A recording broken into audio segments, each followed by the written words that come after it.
구정 명절을 지나면서 이런 생각을 해봅니다. 왜 많은 사람들이 그 많은 시간과 돈을 들여가면서 고향이라는 것을 찾게 될까? 아주 긴 시간 동안 때로는 짜증이 나면서도 그 긴 시간을 왜 그렇게 하는 것일까? 이 고향에 대한 그리움이라고 하는 것은 단순한 과거로의 회귀가 아니라 우리의 인간 존재의 근원과 뿌리를 찾아가는 정상적인 마음의 행로다, 그렇게 말할 수가 있습니다. 사람들이 다 육신이 태어난 그곳을 그리워하고 그 따뜻함과 그 소중한 기억들을 그리워하는 것은 정상적인 행위다, 그렇게 말할 수가 있죠. 그런데 우리 그리스도인들은 한 걸음 더 나아가 단순한 육신의 고향을 찾아가는 그런 정도가 아니라 그 근본적인 인간이라는 존재 자체가 어디로부터 온 것인가? 우리의 본향은 히브리서 11장의 말씀대로 하늘에 있다. 우리의 본향은 하늘에 있다. 이것 때문에 우리들은 늘 우리의 모든 삶의 현장에서 하나님을 갈망하고 하나님을 앙망하고 하나님의 은혜를 구하고 하나님과 더불어 동행하는 이런 삶을 살아가게 된다, 그렇게 말할 수가 있습니다. 그래도 예수 안에 있는 사람들은 이런 영원한 본향, 우리가 하나님의 그 입김으로부터 우리의 존재가 시작된 것임을 깨닫고 우리가 그 하나님께로 돌아가는, 그 하나님을 그리워하는, 하나님 나라를 지향해 가는 이런 삶의 모습이 우리 모든 그리스도인들에게 필수적으로 있어야 될 그런 그리움이요 갈망이라고 말할 수가 있습니다. 구정 명절을 지나면서 여러분, 우리의 본향에 대한 이런 그리움도 함께 간직하시고 사모하는 마음으로 살아가는 그런 우리 복된 성도들이 되시기를 바랍니다. 오늘 본문의 내용은 엘리멜렉이라고 하는 한 가족에 대한 이야기입니다. 아주 평범한 사람들의 평범한 가정의 이야기이죠. 그런데 엘리멜렉이라고 하는 사람의 이름의 뜻이 무엇이냐 하면 하나님은 나의 왕이다, 그런 뜻입니다. 그러니까 이때가 사사시대였다고 말씀을 하고 있죠. 사사시대가 무엇이냐? 그 시대는 왕이 없으므로 각각 사람들이 자기의 소견에 오른 대로 행하였더라. 이것이 사사시대의 특징입니다. 누군가가 지도를 해가고 거기에 따라가는 삶이 아니라 각각 사람들이 자기가 생각하기에 좋다, 옳다라고 하는 대로 행했던 시대였다라고 하는 것이죠. 여러분, 이런 각각 개개인의 생각대로 행하는 일이, 소견대로 행하는 일이 편하고 좋을 것 같아도 말이죠, 한편으로 생각해 보면 대단히 무질서하고 혼란한 시대다, 그렇게 말할 수가 있다는 것이죠. 사실로 사사시대는 무질서한 시대, 혼란의 시대였던 것을 볼 수가 있습니다. 어떻게 살아야 할 명확한 기준도 없고 어떤 것이 지켜내야 할 도덕적 요구인지에 대한 명확한 표준도 없이 살아가던, 그저 사람이 자기가 생각하기에 옳다라고 생각하는 대로 말하고 행동하며 살아갔던 시대, 바로 이것이 사사시대였다라고 하는 것입니다. 하나님은 나의 왕이시다라고 이름이 붙여졌던 엘리멜렉의 가족이 이 나라에 큰 어려움이 생기게 되자 모압이라는 나라로 이사를 가기로 결정을 하게 됩니다.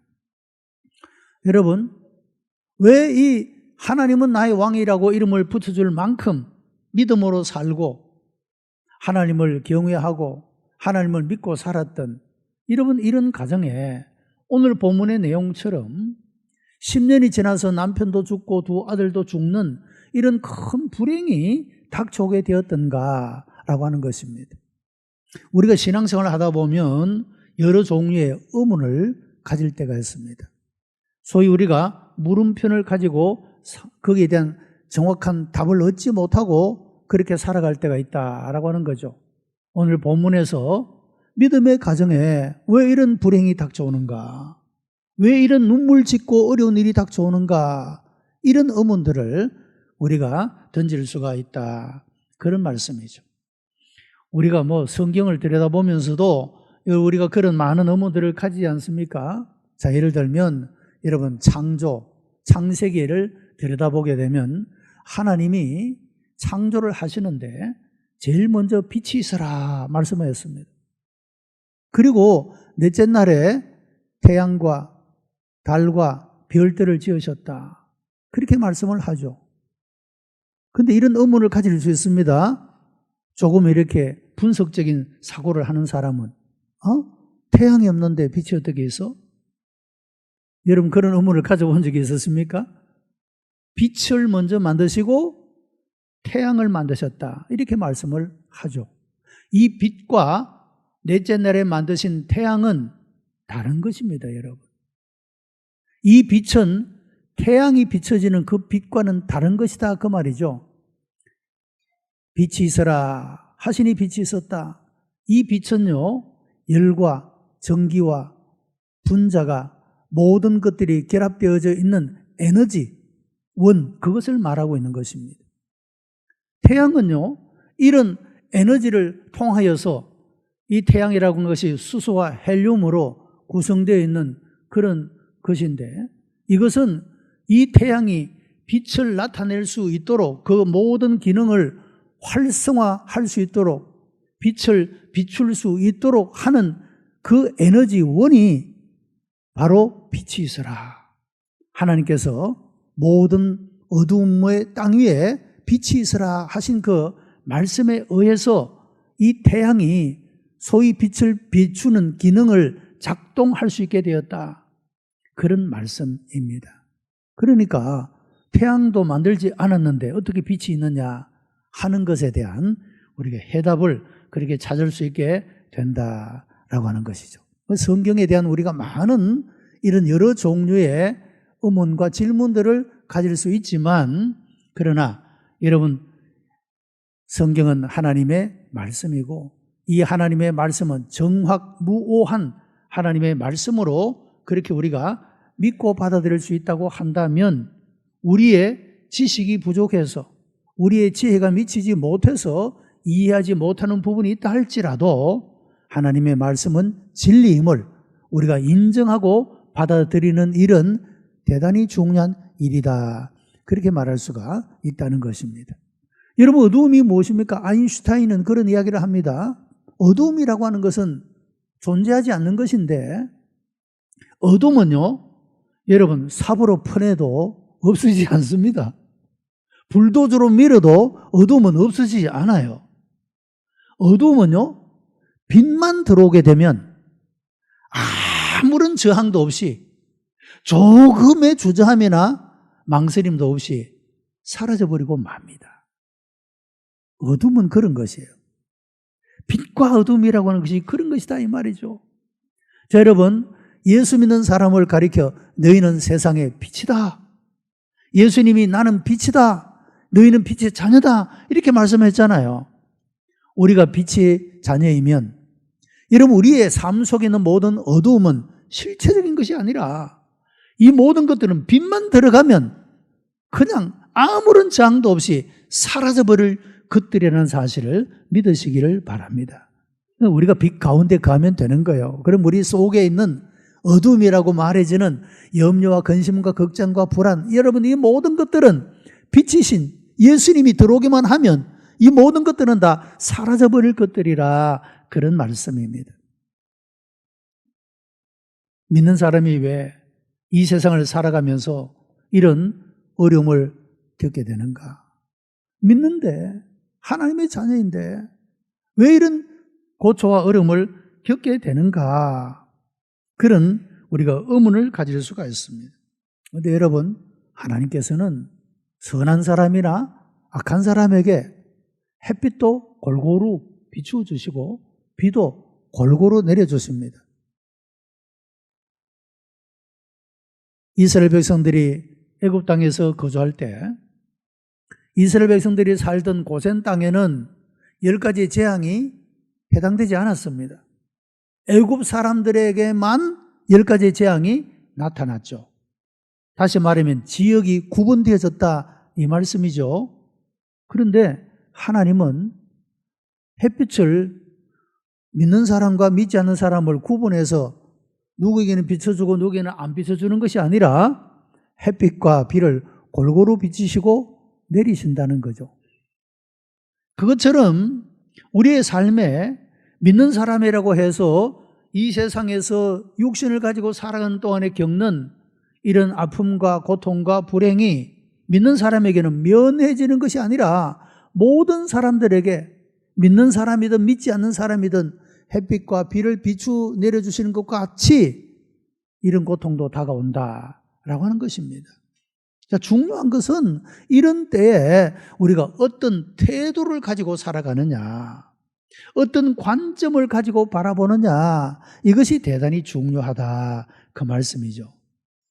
이런 태도와 관점은 우리가 그 모든 것들을 넉넉히 감당할 수도 있게 하고 이기게도 할 수 있고, 우리가 그런 관점이 잘못되게 되고 대하는 태도가 잘못되게 되면 그 우리의 현실보다도 훨씬 더 깊은 절망의 현실 속에 우리가 빠져들 수가 있는 것이기 때문에 우리가 어떤 태도를 가지고 바라보느냐 하는 것은 대단히 중요하다 그런 말씀입니다.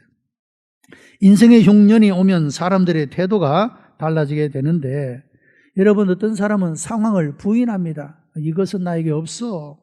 다른 것에 집중하면서 아무것도 아닌 것처럼 부인하는 사람이 있습니다. 어떤 사람은 무지해서 큰 위기가 있음에도 불구하고 깨닫지를 못합니다. 여러분, 개인의 삶에도 그런 것이 있습니다. 우리 몸은요, 신호를 보냅니다. 우리 몸에 이상적인 것들을 신호를 보냅니다. 여러분, 모든 병은 기침이라는 것으로부터 신호를 보낸다 그렇게 말하지 않습니까? 기침, 그냥 콜록한번 거리는 것 아무것도 아닙니다. 그러나 이것이 내 몸의 어떤 부분에 이상에 대한 신호일 수도 있다는 것이죠. 이런 것들을 미리 알고 미리 깨달아서 잘 조치를 하면 여러분 병 키우지 않고 아주 간단하게 치유할 수 있는데, 이것을 무시해버리고 부인해버리고 깨닫지 못하고 지나가게 되면 점점 심각한 상황으로 발전되고 커져서 나중에는 고칠 수도 없는 병으로 커져버리고 말 수도 있다라고 하는 것입니다. 우리가 어려움에 대해서도 우리가 이것을 무지해서 깨닫지 못하는 경우가 있다. 건강의 면에서 있을 뿐만 아닙니다. 여러분, 나라와 민족의 방향들에 대해서도 마찬가지입니다. 정치라고 하는 것에 있어서도 마찬가지다라고 하는 게 이게 제대로 잘 굴러가고 있느냐, 올바른 방향으로 하나님이 원하시는 대로 가고 있느냐, 무지하고 깨닫지 못하게 되면 그냥 잘하고 잘 가고 있는가 보다 이렇게 생각할 수 있죠. 세 번째는 현실 도피입니다. 이곳과 이 시간을 피하기만 하면 어떻게든지 해결되겠지라고 하는 이런 태도. 대부분의 사람은 이런 태도를 참 많이 취한다고 합니다. 그냥 피하면 되겠지. 그 시간만, 그 장소만 피하면 되겠지. 그런 사람들이 있겠고, 네 번째는 용기 있게 직면하고 도전하는 그런 태도를 가지고 살아가는 사람입니다. 자, 여러분, 우리는 어떤 류의 사람이 되어야 하느냐? 이 현실을 외면하거나 도피하거나 무지하게 깨닫지 못하거나 이런 것이 아니라 현실을 직면하고, 여러분 이 현실을 문제를 하나님 앞에 올려놓고 내가 내 모든 나에게 주신 은혜를 따라 내 최선을 다하는, 여러분 이런 직면하고 모험하는 이런 태도가 우리에게 있어야 한다라고 하는 것이죠. 그냥 우리가 짐승처럼 쫓겨다니는 그런 삶이 아니라 우리 인생의 문제들에 대하여 직면하고 도전하는, 이것이 우리들의 삶에 대단히 중요한 태도가 된다라고 하는 것입니다. 여러분, 깨끗한 집과 불결한 집의 차이는 쓰레기가 쓰레기통에 있다는 것과 쓰레기가 아무데나 흩어져 있다는 것입니다. 쓰레기통에 잘 정리가 되면 깨끗할 수 있죠. 쓰레기가 아무데나 흩어져 있으면 불결하다고 할 수가 있지 않겠습니까? 깨끗한 사람과 더러운 사람의 차이도 마찬가지입니다. 악한 생각을 말이나 행동으로 드러내는 사람은 악한 사람이라 할 수가 있고, 그것을 잘 절제하는 사람은 깨끗한 사람이라고 말할 수가 있지 않겠습니까? 우리가 인생에서 겪는 이런 고통과 어려움들에 대하여 우리가 어떤 태도를 가지느냐 하는 것은 대단히 중요하다라고 하는 것입니다. 자, 본문의 엘리멜렉은 흉년이 왔을 때 현실 도피를 선택을 했습니다. 이것은 자기 가정만의 문제가 아니고 온 나라가 큰 기근이 왔습니다. 이 일로 인하여서 이 엘리멜렉의 가족은 현실을 도피하는 것을 선택했다는 것이죠. 모압이라는 나라로 도피했습니다. 아마도 잠시 흉년만 피하고 돌아오리라고 생각했을지 모릅니다. 그런데 10년이나 지나게 됩니다. 그런데 이 10년이 지나는 동안에 굉장히 많은 변화가 있게 됩니다. 그런데 그 변화는 좋은 방향으로의 변화가 아니라 더 큰 비극과 슬픔이 있는 그런 변화를 겪게 되었다라고 하는 거죠. 엘리멜렉이 죽었습니다. 그리고 두 아들 말론과 기론도 죽었습니다. 그 아내만 남고 이 두 아들이 모압 여인을 취하여 결혼을 했는데 오르바와 룻이라고 하는 두 자부와 함께 남게 되었다라고 하는 것입니다. 세 여인만 남게 되었다. 남자들은 다 죽어버리고 말았다라고 하는 이런 큰 비극을 겪게 되었다라고 하는 것입니다. 여러분, 엘리멜렉, 하나님은 나의 왕이시다. 그 이름처럼 살았으면 얼마나 좋겠습니까? 내 삶의 자리를 지키며 내가 감당해야 될 책임을 다하며 내 삶의 자리를 그대로 지켜나갔다면 참 좋았을 것인데 그 책임을 감당하지 못하고 도피해버리고 말았다는 것입니다.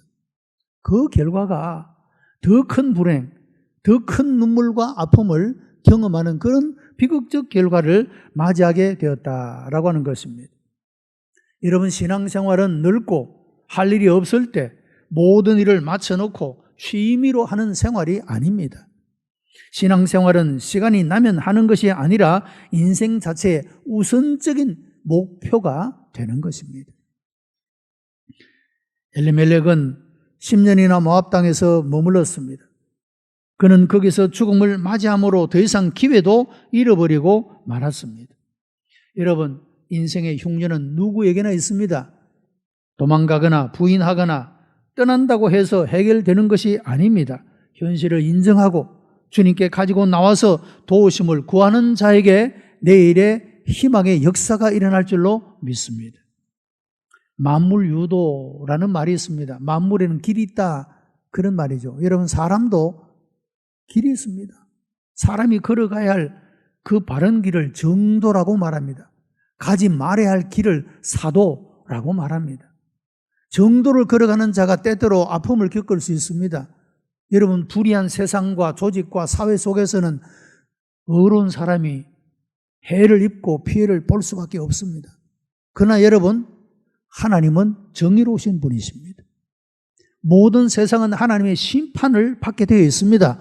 개인도 나라와 민족도 마찬가지입니다. 하나님은 역사의 주인이십니다. 사람이 걸어가야 할 바른 길, 정도를 걸어가야 희망이 있는 것입니다. 사도를 걸어가는 그 걸음의 끝에는 멸망과 심판이 기다리고 있을 뿐이라고 하는 것입니다. 사람의 몸에도 길이 있지 않습니까? 음식을 먹어서 음식이 내려가는 식도가 있지 않습니까? 호흡이 들어가서 숨쉬는 기도라고 하는 것이 있지 않습니까? 피가 흐르는 혈관이라고 하는 것이 있지 않습니까? 모든 것이 다 그 길을 따라가야 됩니다. 여러분, 이상이 생기면 그 길이 막혀지게 되면 아주 건강에 아주 큰 위험이 다가온다라고 하는 것이 아닙니까? 여러분, 때때로 기도가 막혀서 다른 곳을 뚫거나 식도가 막혀서 다른 곳을 뚫거나 그렇게 할 경우가 있지만 정상적인 것이 아니지 않습니까? 사람이 길을 걸어가야지 하나님의 길을 걸어가면 안 되는 것입니다.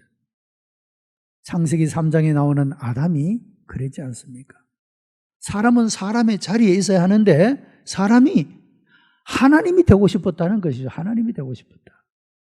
그래서 뱀의 유혹을 받고 내가 이 동산 중앙에 있는 나무의 실과를 먹으면 하나님같이 될까 봐 먹지 말라고 한 거야 라고 하는 이런 유혹에 그만 빠져서 그 실과를 먹게 되고 그 이후로 그냥 두려운 마음을 가져서 죄를 지었기 때문에 두려운 마음을 가지게 되었고 숨어 있게 되고 도피하게 되어지는 그런 행동을 보인 모습을 볼 수가 있지 않습니까? 여러분, 정도를 벗어나면 혼란과 죽음뿐이다. 이것을 최초의 사람 아담과 하와에게서 우리가 배울 수 있는 교훈이다, 그런 말이죠. 자기의 길을 걸어가야 된다. 나의 자리를 지켜야 한다라고 하는 것이죠. 개인의 삶도 그렇습니다. 가정도 그렇습니다. 사회도 그렇고 나라, 민족도 그렇다는 것이죠. 인생의 길에는 좁은 길도 있고 포장되지 않은 도로도 있고 가로막힌 길도 있고 캄캄한 절망의 길도 있습니다. 주변에는 수많은 실패자들이 있습니다. 그러나 우리가 하나님 앞에서 정도, 올바른 길을 걸으면 하나님께서 우리에게 회복의 길을 열어주시는 줄로 믿습니다. 우리는 하나님을 믿는 사람들입니다. 여러분, 미국인들의 공식적인 모토가 무엇입니까? We trust in God. 우리는 하나님을 믿습니다. 이것이 미국인들의 공식적인 모토입니다. 여러분, 그리스도인들은 그것이 우리의 모토가 되는 것이 아닙니까? 우리는 하나님을 믿습니다. 역사의 주님을 믿습니다. 모든 것들의 주인 되시는, 모든 것의 통치 되시는 하나님을 믿는 사람들이라, 그런 말씀이죠. 그래서 여러분, 오늘 우리의 삶의 현실에 우리가 걸어가는 믿음의 길이 때때로 시험을 받고 유혹을 받고 흔들리는 이런 아픔과 어려움이 있다 할지라도 말이죠. 나의 믿음의 자리를 지키고 신앙의 걸음을 걸어가면 하나님은 그 길의 끝에 반드시 우리들의 삶 속에 하나님의 영광을 보게 하실 줄로 믿습니다. 그래서 우리는 언제나 하나님 나라라는 이 본향을 지향하면서 살아가야 된다라고 하는 것입니다. 여러분, 어차피 육신의 삶도 제한되어 있습니다. 우리가 이 세상에서 누리는 모든 것들도 다 제한되어 있지 않습니까? 그 모든 것들은 다 없어지고 사라지고 끝이 날 때가 다 있는 것 아닙니까? 신앙 안에서 하나님이 주시는 그것들만이 영원히 남게 될 것이고 그 영광스러운 영원한 세계 속에서 우리가 누릴 것들을 가지지 못한다면 그런 사람이야말로 참으로 불행한 사람이라고 말할 수가 있는 것입니다. 한 사람의 선택은 매우 중요합니다. 그 개인의 운명과 한 가정의 행복과 불행이 결정되기 때문이라고 하는 것입니다. 아내와 자녀의 운명이 남편인 엘리멜렉에게 달렸습니다. 모든 가족은 운명 공동체입니다. 누군가가 아파하면 같이 아파하는 것이 가족입니다. 누군가가 기뻐하면 같이 기뻐하는 것이 가족인 것입니다. 왜 그토록 많은 사람이 많은 시간과 돈을 들여가며 고향을 찾습니까? 가족에 대한 그리움, 그 따뜻함, 그 편안함, 그것이 있기 때문 아닙니까? 공동 운명체. 바로 이것이 가족의 모습이다 할 수가 있죠.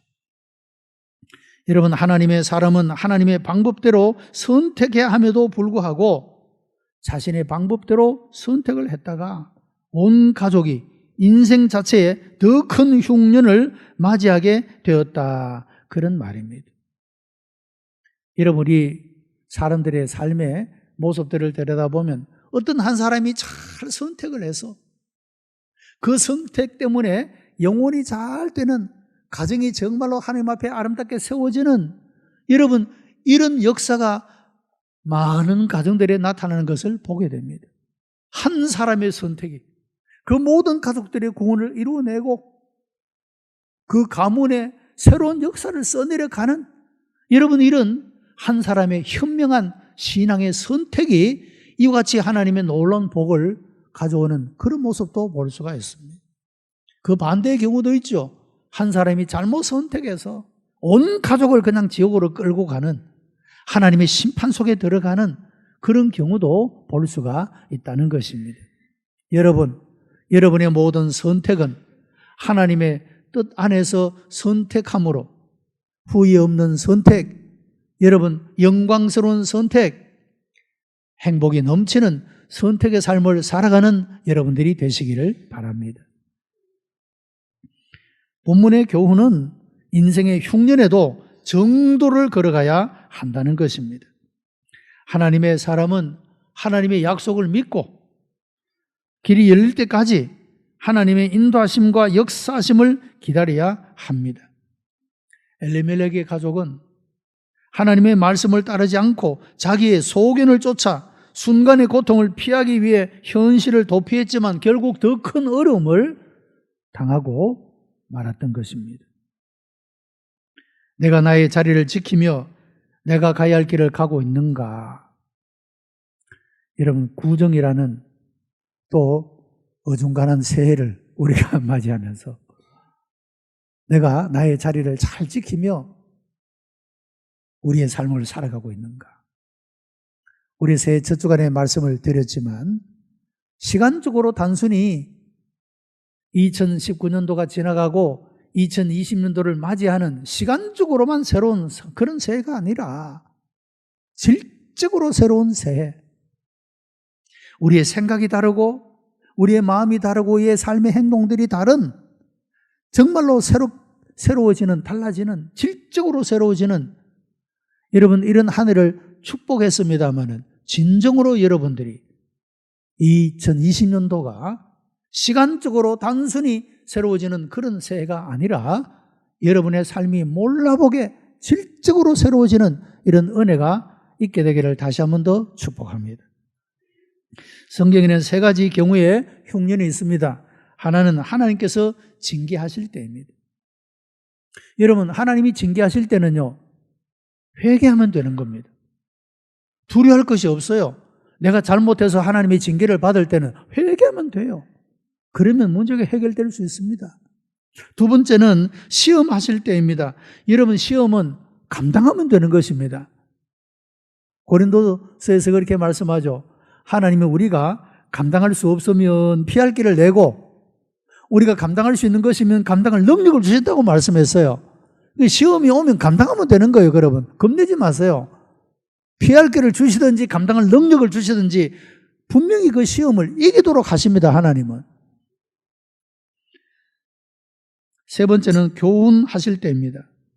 하나님은 우리에게 뭔가 교훈을 주시기 위해서 이런 어려움을 주실 때에는 내 마음을 열고 귀를 열어서 그 말씀을 잘 듣고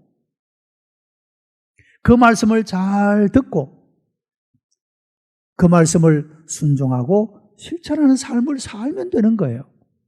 그러니까 우리가 어떤 일을 만나도 걱정하거나 염려하거나 두려워하지 말고 여러분 거기에 맞게 올바른 태도로 응답하면 되는 거예요. 신앙적인 그런 응답을 우리가 하면 된다, 그 말씀이죠. 지금 나의 삶이 평탄하면 감사하고 겸손해야 합니다. 좁은 길, 어두운 길이 있더라도 낙심하지 말아야 합니다. 하나님은 정도를 걸어가는 사람들에게 웃게 하실 것이기 때문입니다. 우리가 믿음으로 사는 자는 결코 낙심하지 말아야 합니다. 절망하거나 포기하지 말아야 합니다. 하나님의 길을 걷는 자에게는 반드시 하나님이 새롭게 하시는 역사가 있기 때문이라고 하는 것입니다. 오늘 이제 구정주간을 맞이해서 가족들이 함께 앉아 예배를 드리고 더 따뜻한 가족의 신앙의 공동체를 만들어 가기로 결심하고 이런 가족에 대한 그리움이 한 걸음 더 나아가 하나님 나라 본향에 대한 그리움으로까지 이어지게 되고 그래서 더욱더 결속력 있는 믿음의 가정으로 세워지게 되기를 바랍니다. 우리 모든 성도들이 영원한 하나님 나라를 지향하면서 영원한 나의 본향 하나님 나라를 늘 갈망하고 앙망하면서 여러분 이 안에도 우리의 삶이 질적으로 새로워지는 그리고 나의 삶의 자리를 언제나 지키며 인생이 걸어가야 할 그 정도를 지켜나가며 이 길을 걸어가므로 여러분의 개개인의 삶과 여러분의 가정과 여러분이 하시는 모든 일들 가운데 하나님의 놀랍고도 크시고 풍성한 권능의 역사가 임하는 복된 한 해가 되시기를 주님의 이름으로 축복합니다. 기도하십시다. 은혜가 풍성한 하나님 감사합니다. 우리들을 많은 사람들 가운데 택하여 하나님의 자녀를 삼으시고 이 믿음의 걸음을 걸어가도록 인도하여 주신 것을 감사하옵나이다. 하나님, 우리 개개인이 이런 아름다운 신앙의 선택으로 살아가게 하시옵고 우리의 사랑하는 가족들이 이런 믿음의 선택으로 세워지도록 역사하여 주옵시며 이 나라 이 민족도 불쌍히 여기시고 하나님의 길을 걸어갈 수 있도록 잘못된 걸음을 회개하고 돌이킬 수 있도록 하나님이여 역사해 주시기를 간절히 비옵고 원하옵나이다. 그래서 이 한 해는 개인과 가정과 이 나라 인민족에 이르기까지 하나님의 풍성한 복이 넘치도록 채워 주시옵소서. 감사하며 예수님 이름으로 기도드리옵나이다. 아멘.